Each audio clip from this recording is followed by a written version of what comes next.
Hello everyone, I am Jonathan Little of PokerCoaching.com, and today I'm going to be presenting you one of my classes that are part of my Poker Coaching Premium training site. You can check that out at PokerCoachingPremium.com. And we're going to be discussing minimum defense frequency, which is a concept that is vastly misunderstood. Hope you enjoy it. Today, we're going to be discussing minimum defense frequency concepts. I believe I've discussed this a little bit before, maybe sporadically throughout various works that I've done. But let's go ahead and review it today for all of you because this is a question I actually get a decent amount of the time. So, if villain bets pot on the river, I should be calling with 33% of my range and folding 66% if he is good and balanced, since he should have 66% value bets and 33% bluffs. This is incorrect. We'll get to that in a second. Does the minimum defense frequency not apply on the river, since you need to be calling with 50% of your range in order for the villain to not automatically profit? Okay. Do you only use minimum defense frequency on the flop or the turn, assuming the balance is balanced? Nope.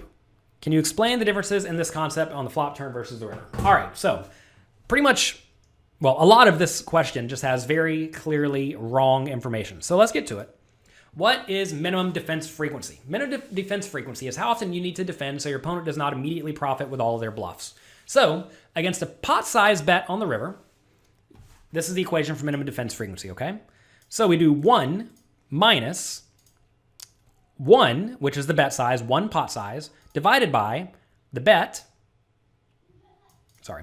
plus the pot, which is a pot size bet plus the pot, right? So 1 plus 1. So we have 1 minus 1 divided by 1 plus 1, which equals 1 minus 1 divided by 2 is 50%, right? 1 minus 50% is 50%, not 67% as the question stated. What happens here is a lot of people get minimum defense frequency and the odds you need to win confused, or they run them together, or they think they are the same thing or they're intertwined, but they're not really.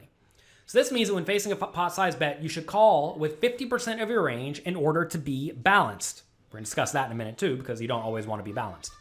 So if your pot odds are 2-1, as they are here, right? Your opponent's bet plus the pot is 2 units, and you have to put in 1. That means you need to win 33% of the time to break even, okay?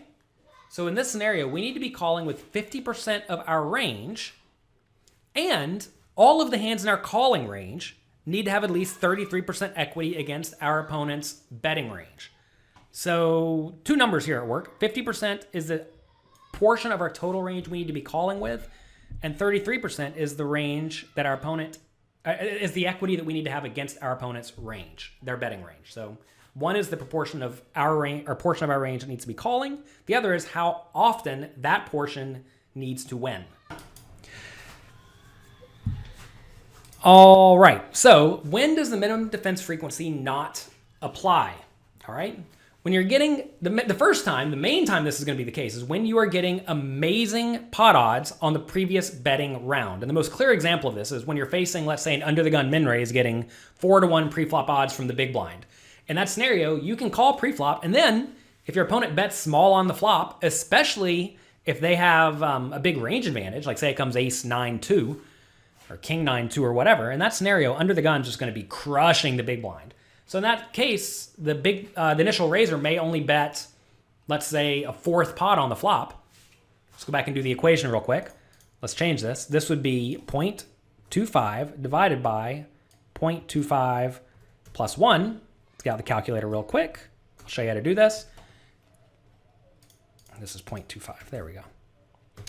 Bring over the calculator, the giant calculator, and you do 0.25 divided by 1.25, which is going to be 0.2, right? So now we do 1 minus 0.2, which is going to be 80%. So what this means is that we need to defend with 80% of our range in this situation if we are going to be trying to abide by the minimum defense frequency. But we don't have to, because the other part, the pot odds equation of this, in this scenario, we have to put in 0.25 divided by the pot plus 0.25 plus 0.25. So 0.25 divided by 1.5 total. we only need to win. We need to have 17% equity with the hands that call. The problem, though, is that on like King 9-2 or King 8-2 or whatever, against the opponent's range, if we're playing all sorts of junk, a lot of our range doesn't actually have that much equity. And to make things even worse, we're not going to be able to defend properly in this scenario because our opponent's just going to keep betting on the turn and the river. So in this scenario, on the flop, we can actually fold a decent amount of the time, like 40% of our range or more. So where minimum defense frequency says we need to defend 80%, we can actually defend 60% or 50%, depending on exactly what our opponent's initial range is and the flop, right?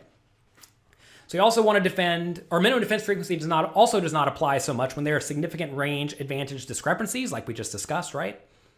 For example, that's exactly this scenario. And most importantly, when you are exploiting your opponent. This is going to be the most common case because say you're in a scenario where the opponent leads on the river that completes all the obvious draws, as will often happen in small and medium stakes cash games, and you know your opponent only does that with the effective nuts, just fold everything, right? Because you know your opponent has the effective nuts. If your opponent has the effective nuts, then there's no point in you calling with non-effective nut hands. And you can think about all sorts of scenarios where this happens, right? Like let's say you check and your opponent continuation bets the flop 100% of the time, every single time. Well, clearly you just don't need to be folding all that often. You need to be defending way more the minimum defense frequency. And perhaps it means you want to be doing a whole lot of raising or check raising, depending on your position, of course.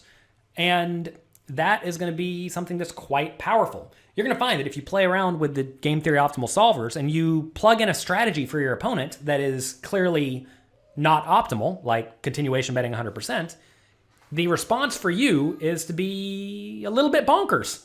You need to be doing a whole lot of raising and check raising and whatnot because of the ranges at work. Minimum defense frequency really applies when everyone's playing good, fundamentally sound poker, but most people are not playing good, fundamentally sound poker. I mean, put yourself in a cash game scenario where your opponent bets flop, bets turn, and jams river, and you know your opponent's just a nit. In that scenario, you should really not be calling with very much on the river because your opponent's a nit, and you know they're only putting their money in with really, really good hands on the river. You'll find other players who will always bet jam any top pair. Well, against those players, clearly any two pair or better is always a call if they're playing all their top pair or they're like top pairs and better in the same manner because two pair crushes that range, right? So you really do want to ask, how am I exploiting the river and what am I trying to do to take advantage of them? And I fear like this idea of minimum defense frequency has got a lot of people confused because it really only applies on the river when your opponent is balanced. And it also applies a decent amount pre-flop because then, unless your opponent's just like the nittiest of nits and the stacks are very shallow, you're going to realize your equity well enough. But anyway, it really doesn't apply on the turn and the river a ton. So what does this mean?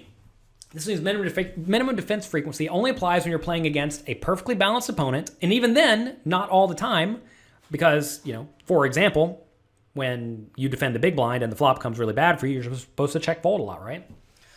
Minimum defense frequency does not apply on the flop when you get to see it cheaply, right? Minimum defense frequency does not apply against weak, tight, straightforward opponents because they're just not bluffing all that often. You should defend more than the minimum defense frequency against loose, maniacal, aggressive opponents. And you want to make sure you're structuring your range accordingly. What happens to a lot of people is they find themselves against loose, aggressive, battling opponents in scenarios where they get to the river and their range is just all folding to a bet. And that's a big mistake, right? Like say you're against a maniac and he goes bet, bet, jam, and your range is mostly top pair and worse, as will often be the case because you may want to raise better hands earlier. Well, in that scenario, you essentially have all marginal hands on the river. And if your range is all marginal hands, then you need to make sure you're defending with your marginal hands, right? If you have a lot of top pairs and middle pairs against a maniac and you know they'll bet, bet, jam with any two cards, let's say, you have to call because your pot odds, right? Well, first off, minimum defense frequency, if they pot it, let's say, is 50%. You need to call with half of your range. And all of your range needs to have more than 33% equity.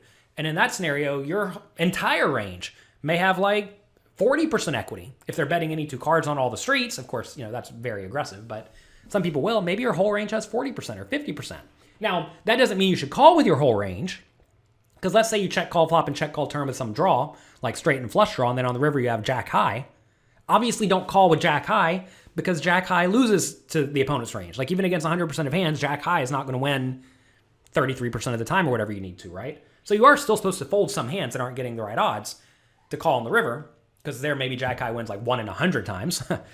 So you always want to keep that in mind. So it's not just as easy as call with everything, because clearly you don't want to call with everything because some hands have no equity.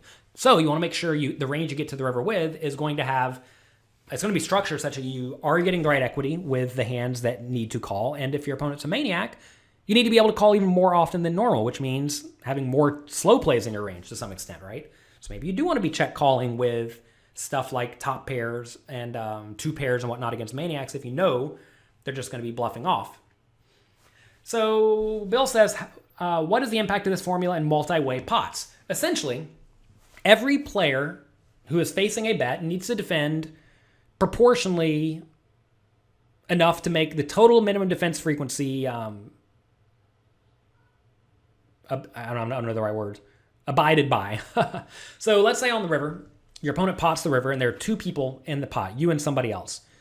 So in this scenario, you're both getting the same pot odds. Minimum defense frequency is still 50%, but now you and your opponent combined need to defend 50% of the time.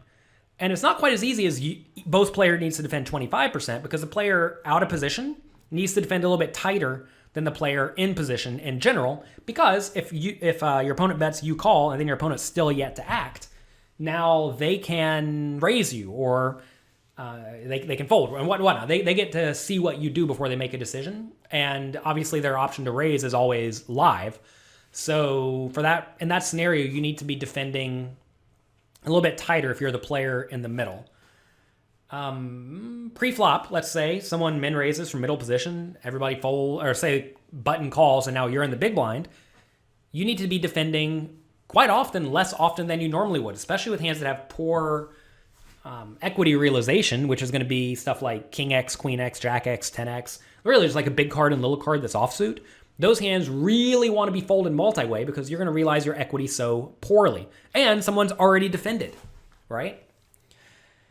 So essentially, as there are more and more players in the pot, the amount you need to defend goes down. A very common situation of this, a very common example of this too, is say someone raises, you call Queen Jack suited, 5 other people call, and then the flop comes Queen 10 3.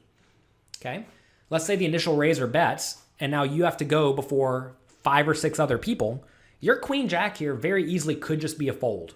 And I know that sounds really nitty, but you have to think about what is happening here, right? You have, first off, 5 other people behind you who very easily could just have King Queen, Queen 10, pocket 3s, or plenty of draws that have plenty of equity. And the initial raiser is betting into 5 or 6 people, right?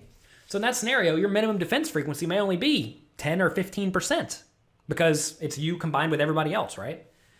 And if there's 6 people, just like off the top of my head, everyone's 15-ish%. So if everyone's 15-ish% and you're the one in worst position, maybe you're only supposed to defend with 10% of your range.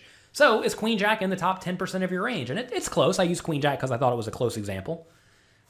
Probably is in the top 10% of your range. It's like right on the border, right?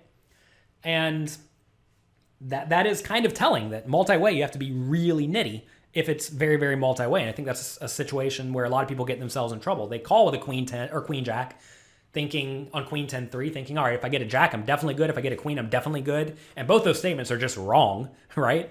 Because if a Jack comes, you could easily be against Ace King or King 9 or 9 8. If a Queen comes, you could be against Ace Queen. You could still be against a set. And also, if your opponent does have a hand like aces, say the initial raiser, and a Queen comes, there's no guarantee you're going to get paid. So that's a scenario where you have to be incredibly cautious if there's a bunch of people you have to act. And if you have a hand like Queen 8 suited, you should definitely fold, because then you don't even have, like if an 8 comes, it's obviously not great either because Jack 9 gets there. And you could even be more dead against Queen 10 or whatnot. So, and just if you're someone else, you have to act has Queen Jack. So in that scenario, you need to be very, very, very cautious. So multi-way, you need to be defending a pretty good amount tighter, especially as it gets more and more and more multi-way. This is something you see happen a lot in cash games nowadays, where they're doing these bomb pots every time the dealer changes, or just seemingly randomly, where everyone puts in, let's say, 5 or 10 big blinds pre-flop, and then they just run a flop out. That's a situation where so many people get stacked with decently strong preflop hands, like jacks, for example. Let's say you have jacks in a bomb pot and flop comes 9-8-2, and someone pots it, and then you have to go before 5 or 6 other people at the table. This is probably just a fold, especially when people's ranges contain 9-8 and 9-2 and 8-2, right? So that's a situation where you have to be significantly tighter than you may normally think, because if the first guy bets and now you're second and there's 8 other people behind you, odds just are not great that jacks are good here. And you got to remember, the initial guy's betting into everybody. So multi-way, you have to be significantly tighter. I hope you enjoyed this class on minimum defense frequency. Again, if you want access to classes like this, we have over 100 of them in Poker Coaching Premium. Go to pokercoaching.com/premium and sign up right now. If you enjoyed this video, let me know. If it was a little bit too technical, let me know that too. I want to do whatever I can to bring you the best training content I possibly can. So let me know in the comments below. If you enjoyed this, click like, click subscribe. If you didn't, well, guess I won't see you again. Have fun, good luck in your games, and I'll talk to you next time.